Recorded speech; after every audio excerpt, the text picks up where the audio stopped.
Good afternoon. That was much longer than I remember actually sending through. And probably the most important bit of the information which is missing there, I'm coming off a week with the flu. So I'm really hoping that my voice is going to come through and be good for me. But eventually it'll come up. Yep. When the dreams of invention meet the realities of commercialisation.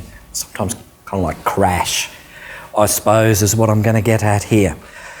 So, turning an idea into an on-ground invention is an interesting journey, and I've done it a few times now, and the first time was really a car crash. Spectacular, right?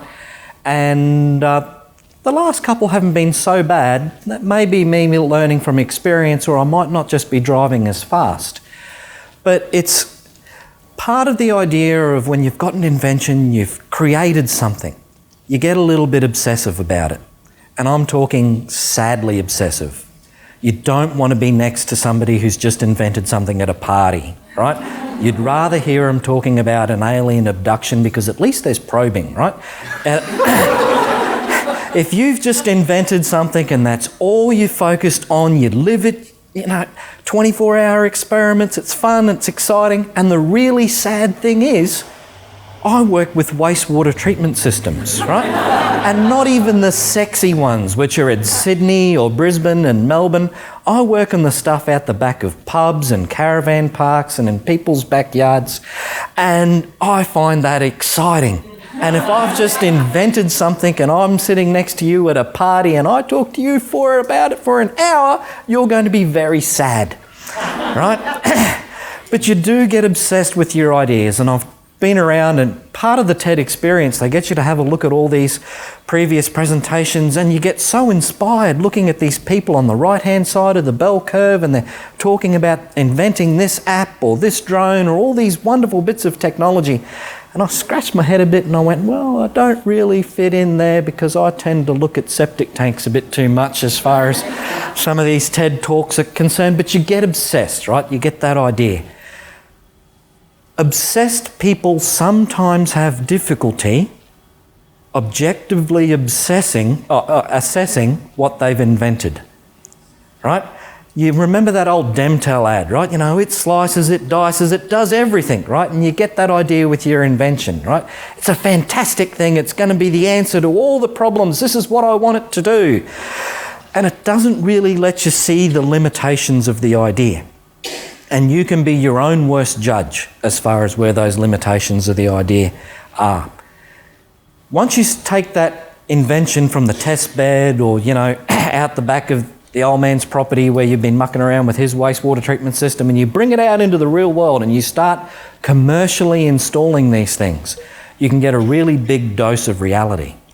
And how you manage that reality can be quite a challenge. It creates clarity, right? There's nothing like inventing something, installing it, selling it out to Joe and Jane Citizen, and then watching what they do with it, right? Because, it can be interesting to see what people do with your inventions. And even worse, particularly when you're in a regional area like Ian was talking about there, very few regional inventors have the capital, both the financial capital and the means, the people, the right networks to talk to be able to get their inventions out into the market.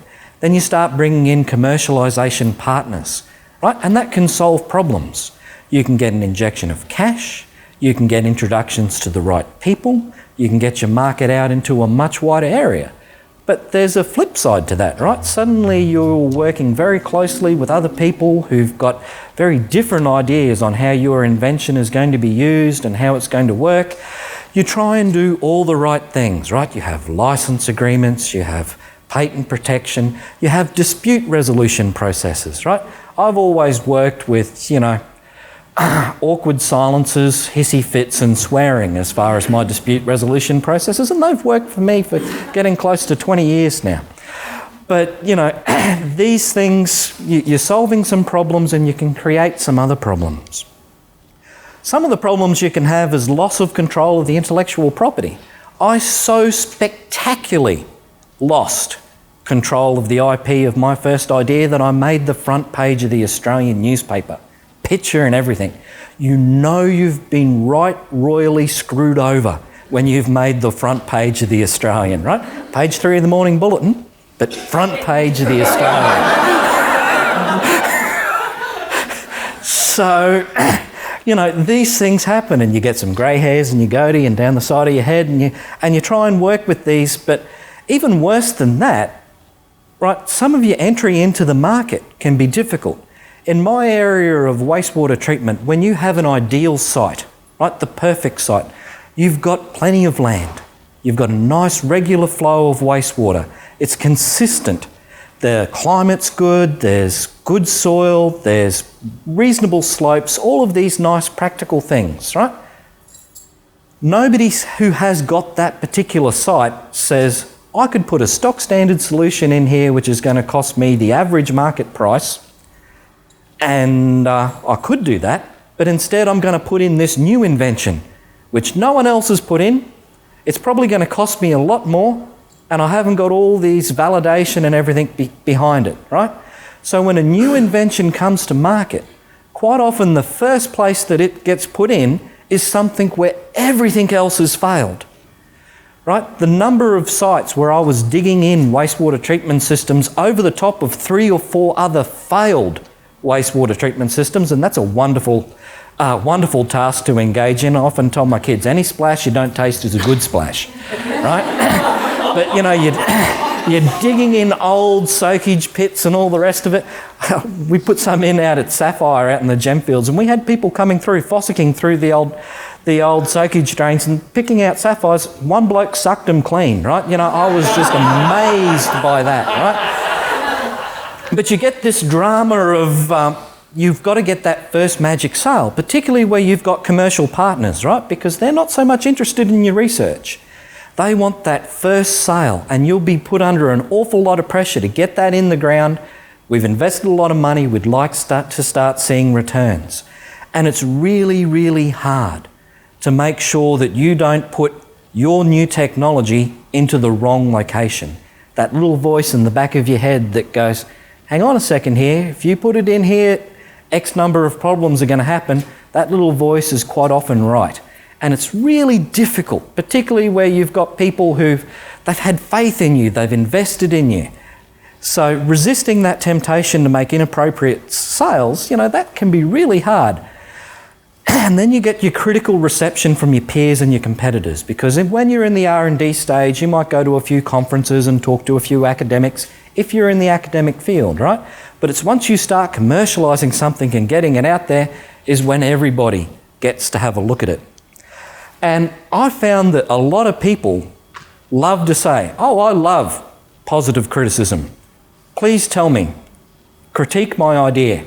And then you start critiquing the idea and they look like you've just said that their newborn child is the ugliest newborn child that has ever hit the face of the planet, right? I think people lie an awful lot about wanting to hear positive criticism. And I know that I did, right? You know, hit me up with some positive criticism, my brand new idea. You know, I've just taken it out of the box, it's great. And you hear this and you hear that, and you build up barriers and you get resistance and you go, well, I don't want to hear this. What do you know? I've been working on this for 2 years. You've come in here and you've said that. And it's very difficult to objectively assess it. And not all that criticism is equally valid. Right? I've had people with professor in front of my name give me absolutely stupid criticism about some of my ideas. And I've had plumbers give me great criticism, and vice versa. Right? But actually hearing that criticism and making it effective, using it to improve your idea is not an easy task, or I've never found it to be an easy task, particularly when the idea is newborn. So learning from mistakes, they might not be pleasant, but they can be worthwhile. I'm blessed with a very good memory. It's not a photographic memory, but it's good enough to sketch by. And the very first conference I gave presentation about talking about this one particular wastewater treatment system, somebody up the back just put their hand up and they talked about a hydraulic circuit in the hydraulic short circuit in the pipework, and I brushed it off. 5-6 years later, voice in the back of the head went, wonder how much you can improve this system if you do some experiments, do some R&D, have a look at shortcutting that hydraulic shortcut and fixing it up. And wouldn't you know, able to reduce the size of the footprint of the system, reduce the cost by about 25%.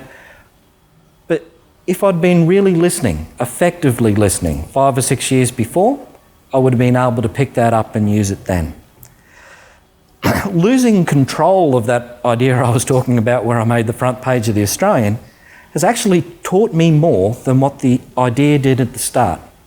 Because if you get ripped off like that, it's actually quite difficult to keep working with that particular technology, right? It's like getting burnt or kicked over or something like that. You've got a resistance. So I didn't completely leave that field, but where I'd been obsessively working on that year in, year out for a good 5 or 6 year period, instead of doing that completely, I went off and did some other things as well. And I went off teaching in my particular field. And if you're going to teach effectively, you've got to learn about other technologies.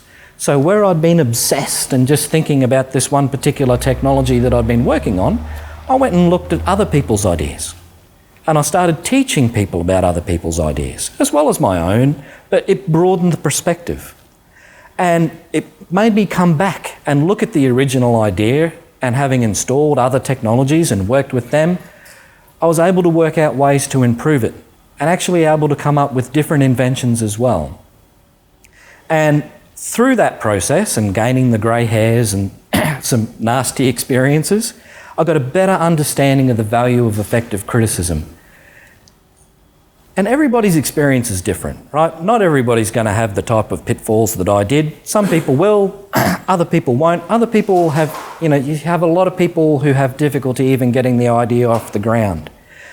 What Ian was talking about there with peer networks before, when I first started researching this in Rockhampton, I was out at the Central Queensland University. I was the only student who was out there researching this particular area. And it was before LinkedIn and the networking age and the digital age. And I often feel that if I'd been working somewhere else where there'd been 4 or 5 people, there was that knowledge that you're talking about, the effective knowledge, you get that effective peer criticism, and it would have been an easier journey. And with more recent inventions that we've been working on, we've got those networks in place. And you get that effective criticism an awfully lot quicker today than what I found 15 years ago and 20 years ago. But progressing an idea into commercial reality, it's fraught with peril, it's occasional joy. Talking about working in regional areas, you made me feel bad because my family's, both sides, have been in Rocky since the 1860s. I bought the house next door to my parents. I was literally born in the hospital 400 metres away from where I live, right? So I felt very regional when you were talking and pointing around. But the technology that I'm talking about, we're actually installing it in the Northern Territory, Victoria, South Australia, Western Australia, other parts of Queensland, in regional areas. And we're working with those regions, and the networks and the ability that and the know-how that we've developed for working in this region, we've taken it to other regional areas to the point now where we've got 16 people employed, right? Just from an idea on what you can do with the back end of a septic tank here in central Queensland. So there's a fantastic opportunity to learn. It's an interesting journey, but yeah, you may end up with the occasional grey hair. Thank you.